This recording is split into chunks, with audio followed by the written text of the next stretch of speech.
जितनी भी माताएं एकादशी का व्रत करती है बहुत ध्यान से सुनना आज की कथा को, शायद जिंदगी में मिली ना मिली, और ये कथा का रिश्ता तो बहुत ध्यान से सुनना, ध्यान से। स्कंद पुराण यहाँ तक कहती है कि इस कथा के चरित्र को जो श्रवण कर लेता है उसको 26 एकादशी करना भी नहीं पड़ती। इस एकादशी की केवल ये कथा सुनकर ही वो तर जाता है। बहुत ध्यान से सुनना इसको, कथा तो बड़े भाव से सुन लो इसको। दशी है कौन सी? देव सोनी। कल देवता सो जाएंगे। पर कितनी आश्चर्य की बात है ना, लोग कहते हैं देव सोनी एकादशी मतलब देवता सो जाएंगे, पर शास्त्र कहता है, ब्रह्मवेत्ता पुराण में लिखा है कि ब्रह्मा जी को एक क्षण की पलक झपकी थी और वेद हाथ से खसक गए थे, पूरी पृथ्वी जल में मग्न हो गई थी। जब एक पलक ब्रह्मा जी झपक लिए, केवल पलक झपके, तो पूरी पृथ्वी पानी में डूब गई। और अपन कह रहे देव सोनी एकादशी पे देवता सोएंगे न, देव उठनी पे उठेंगे। 4 महीना अगर सो गया नहीं तो जितने अपन है नहीं सब ऊपर मिलेंगे। वो सोता नहीं है, वो दिन रात जागता। बस एक लीला है भगवान की जो भगवान करते हैं।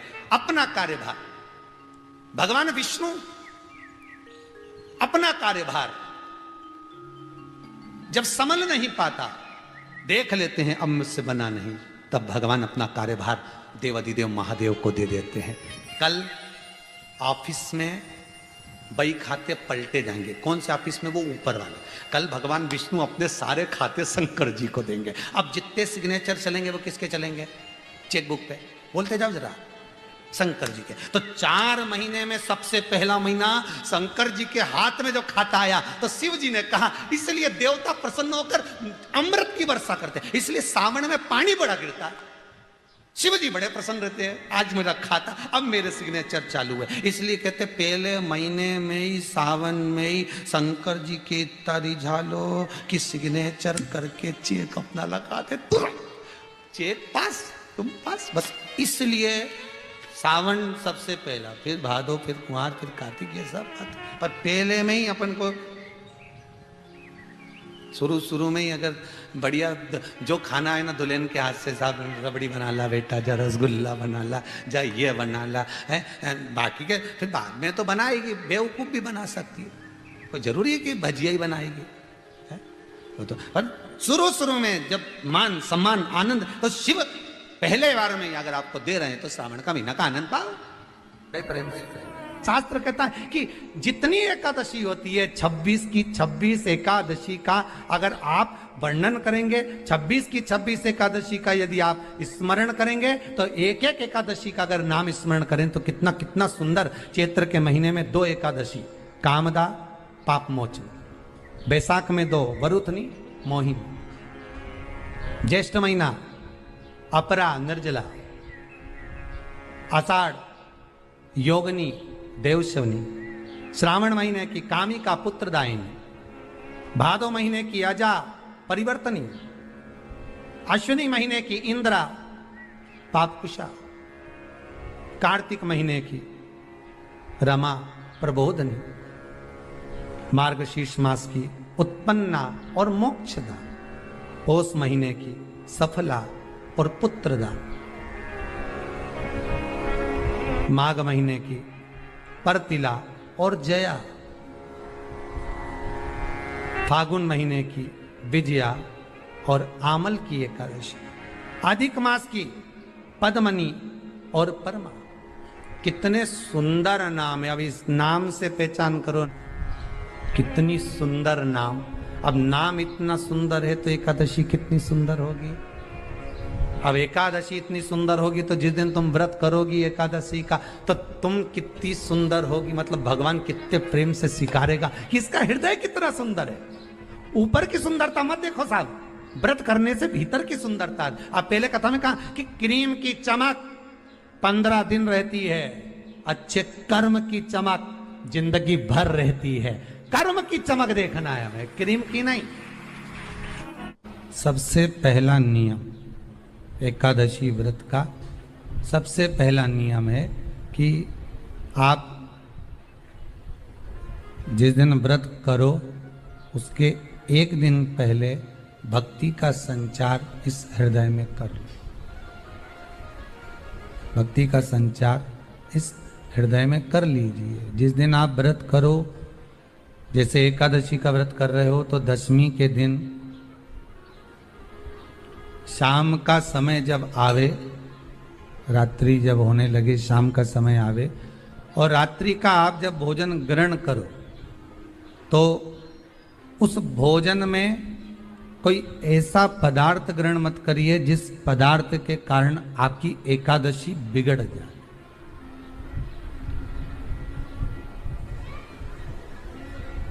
कोई बेकार भोजन में ग्रहण नहीं करना,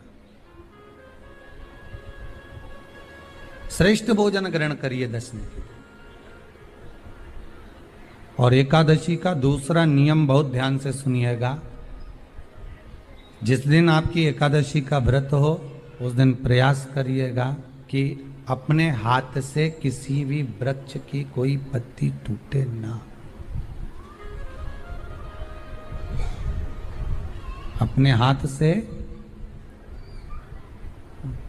किसी भी वृक्ष की, पौधे की, किसी भी वृक्ष की पत्ती अपने हाथ से ना टूटे।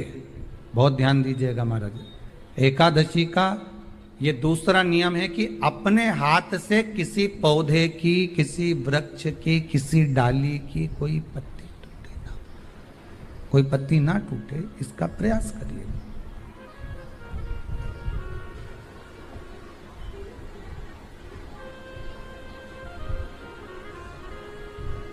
कितना सुंदर व्याख्यान कहा है, कितना सुंदर वर्णन है महाराज,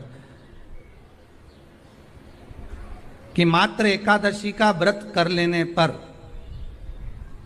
मात्र एकादशी का व्रत कर लेने पर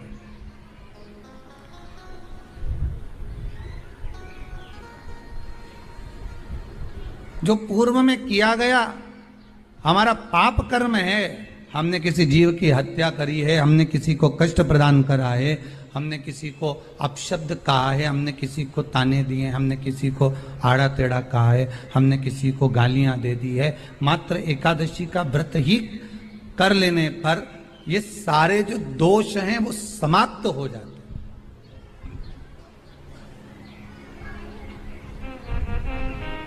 सारे दोष हमारे समाप्ति पर आ जाते हैं।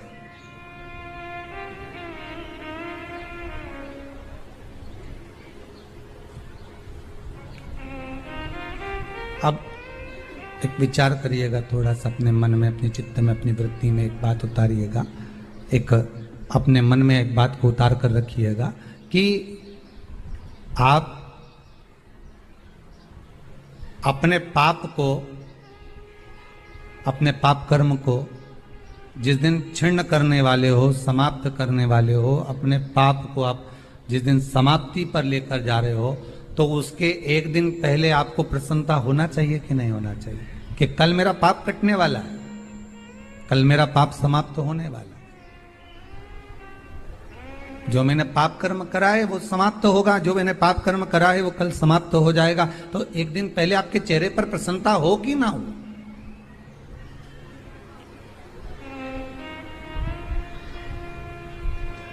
और चेहरे पर वो प्रसन्नता आपके आना चाहिए कि कल मेरा एकादशी का व्रत है, आज दशमी है, कल एकादशी का व्रत है, तो कल मेरी जब एकादशी का व्रत रहेगा तो मेरा ना जाने कितना कितना पाप, कितना असत्य, कितना झूठ, कितना प्रपंच वो समाप्त हो जाएगा। इसमें मुझे प्रसन्नता हो, इसमें मुझे आनंदता हो।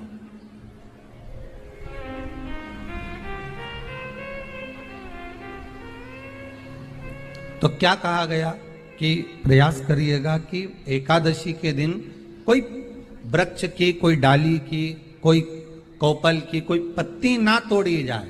क्यों? तो कहा अगर उस पत्ती को हम तोड़ देते हैं, वृक्ष की पत्ती को या क्यारे में लगी हुई कोई डाली की पत्ती को हम तोड़ देते हैं, तो एकादशी का पुण्य फल प्राप्त नहीं होता, एकादशी का कोई फल हमारे खाते में नहीं जाता, पुण्य फल प्राप्त। अब फिर भले तुम चाहे तुमने मोरदन खाया हो, चाहे तुमने फिर चिप्स खाई हो, चाहे तुमने फिर व्रत का कितना ही सामान खा गए हो और तुमने सोचा कि आज मेरी एकादशी है, तो फिर उसका कोई फल प्राप्त नहीं है, उसका कोई सुख प्राप्त नहीं है आपको, फिर उसका कोई आनंद प्राप्त नहीं है आपको। तो उसमें कोई आनंद की अनुभूति आपको नहीं मिल रही। को याद रखिए, गौदान और एकादशी, श्रीमद वल्लभाचार्य जी ने मायावत का खंडन करा था जगन्नाथपुरी में, और श्रीमद वल्लभाचार्य जी ने कहा था एकादशी मरने के बाद मत दो, एकादशी जीते जी दो। कहा था कि नहीं कहा था? जीते जी दान करिए। इसलिए जगदीश में, जगन्नाथपुरी में एकादशी उल्टी लटकी हुई है। करें अपने दर्शन।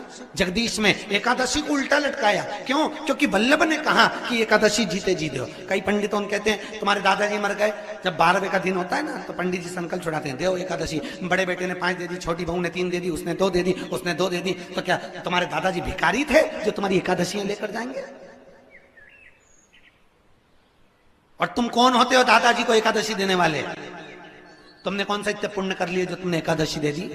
एकादशी के दान की महत्वता श्रीमद वल्लभाचार्य जी ने कहा कि कोई व्यक्ति अगर खटिया पर सड़ रहा है, पलंग पर तड़प रहा है, हॉस्पिटल में पड़ा हुआ है, तो निवेदन है कि उसको देखने जाओ तो अपनी करी हुई एकादशी में से 2 एकादशी का दान उसको तुरंत दे दो। क्यों? तो जिससे उसको मोक्ष मिल जाए, मरने के बाद नहीं। क्योंकि मरने के बाद तो वो 10वें के दिन, गरुड़ पुराण में लिखा है 10 दिन तक जीवात्मा घर की अटारी पे रहती है। कितने दिन? 10 दिन। 10 दिन के बाद जीवात्मा चली जाती है। कहां जाती है? उसको जहां जाना है। 3 दिन में उसको भोग भोगना पड़ता है जीवात्मा को। 3 दिन नरक का भोग भोगती है, उसके बाद स्वर्ग का भोग भोगती है। 18 दिन में ये प्रोसेस पूरी हो जाती है। कितने दिन? 18 दिन। 18 दिन के बाद में उस जीवात्मा को धान के खेत में पटका जाता है। किसके खेत में? धान के, चावल के खेत में। इसलिए कहते हैं एकादशी के दिन चावल मत खाओ। कहते कि नहीं कहते? और क्या कहते हैं? द्वादशी के दिन चावल खाना जरूरी है। एकादशी का पालना करना है तो द्वादशी को चावल का 1 ग्रास खाओ, तब द्वादशी को चावल खाओगे तो एकादशी लगेगी। चावल नहीं खाओगे तो एकादशी नहीं लगेगी। द्वादशी को चावल खाना जरूरी है। क्यों कहते हैं? क्योंकि धान के खेत में जीव को छोड़ा जाता है, उस धान के खेत में, चावल के खेत में जीवात्मा रहती है। उसको चिड़िया खाती है तो चिड़िया के रूप में जन्म लेता है, मनुष्य खाता है तो मनुष्य के रूप में जन्म लेता है। इसलिए एकादशी के दिन चावल नहीं खाया जाता, क्योंकि एकादशी के दिन हम चावल खाएंगे तो जीव हत्या का दोष लग जाएगा। फिर कब खाना है? द्वादशी के दिन। द्वादशी के दिन क्यों खाया जाता है? क्योंकि हम एकादशी के व्रत करे रहते हैं, और पहला घासा जब चावल का खाते हैं तो अपनी करी हुई एकादशी का पुण्य, जितने जीव हमारे मुंह में जाते हैं उनको उसका पुण्य मिल जाता है, और उनका फिर जन्म नहीं होता, वो तर जाते हैं, उनको एकादशी का भाग मिल जाता है। इसलिए कहते हैं एकादशी को चावल मत खाओ, पर द्वादशी को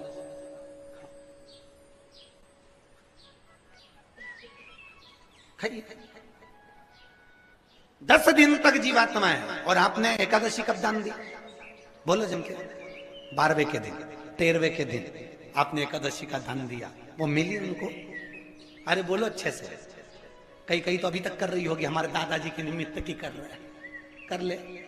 फिर वही वाली बात आ गई, गुलाब के फूल में पानी जारी है। एकादशी के दिन शंकर भगवान को चावल का दाना चढ़ाना चाहिए कि नहीं चाहिए?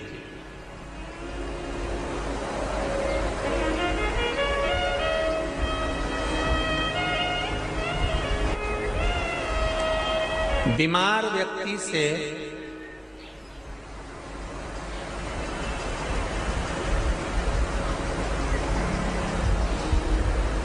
कोई बीमार व्यक्ति है, बहुत रोगीला, उसको बहुत रोग है, शुगर है, बीपी है, थायराइड है, सब कुछ है उसको, और वो रोगीला व्यक्ति जब डॉक्टर के पास जाकर पूछे, डॉक्टर साहब मेरी तबीयत ठीक नहीं रहती है, मैं बहुत कष्ट में रहती हूँ, बहुत तकलीफ है शरीर में, और अभी सावन का महीने का व्रत आ रहा है डॉक्टर साहब, 1 महीना में व्रत करती थी पहले, करूं कि नहीं करूं? तो डॉक्टर साहब क्या बोलेंगे? बोलते जाओ जरा जम के। डॉक्टर बोलेगा कि आप व्रत मत करो। डॉक्टर एक बात कहेंगे, शरीर स्वस्थ रखना है, व्रत बाद में हो जाएगा, अगले वर्ष कर लेना, पर अभी शरीर को सही रखने के लिए दोनों समय अच्छे पेट भरकर सात्विक भोजन करो और अपने शरीर को ठीक करो। सात्विक भोजन अपने शरीर को, व्रत बाद में भी हो जाए, अगले वर्ष हो जाए।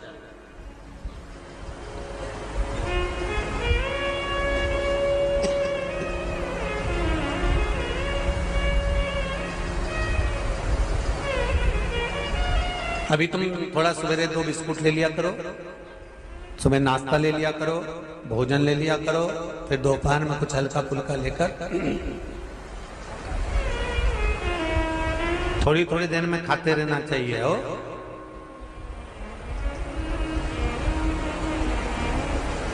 थोड़ा थोड़ा खाओ, थोड़ी थोड़ी देर में खाओ, एक साथ सुरसा जैसे मत निपटा जाए, थोड़ा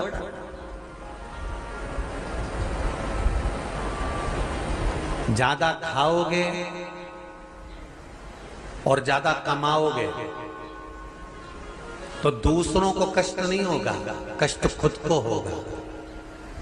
ज्यादा खाओगे अपाच्य हो जाएगा, रात की नींद उड़ जाएगी, शरीर में अच्छा नहीं लगेगा।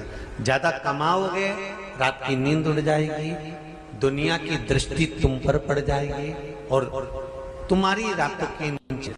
कमाओ भी उतना जितना खर्च कर सको और खाओ भी उतना जितना पचा सको।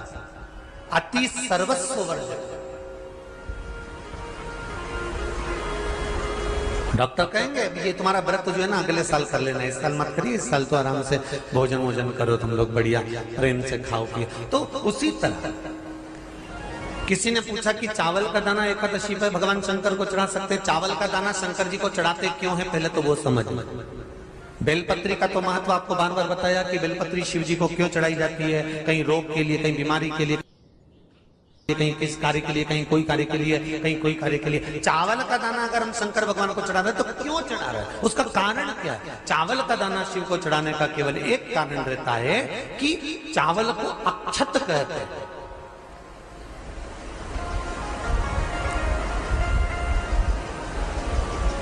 अक्षत का मतलब होता है अक्षय।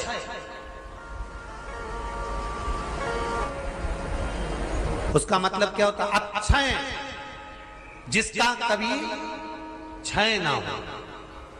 जब हम भगवान शंकर को चावल का दाना चढ़ाते हैं, जैसे बहुत ध्यान दीजिएगा महाराज, बहुत समझने वाली बात है, बहुत ध्यान से।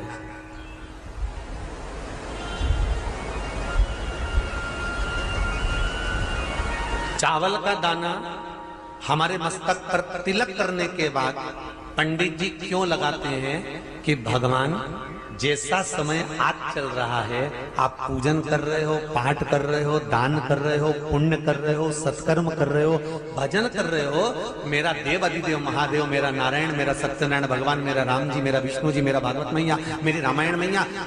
ब्राह्मण मस्तक पर तिलक लगाने के बाद चावल इसलिए लगाता है कि जैसा समय आज चल रहा है, भगवान तुमको ऐसा ही समय बनाकर रखे और तुम ऐसे ही चार चांद लगाते रहो, दान पुण्य संकीर्तन करते रहो। इसलिए मस्तक पर चावल का दाना लगाया जाए।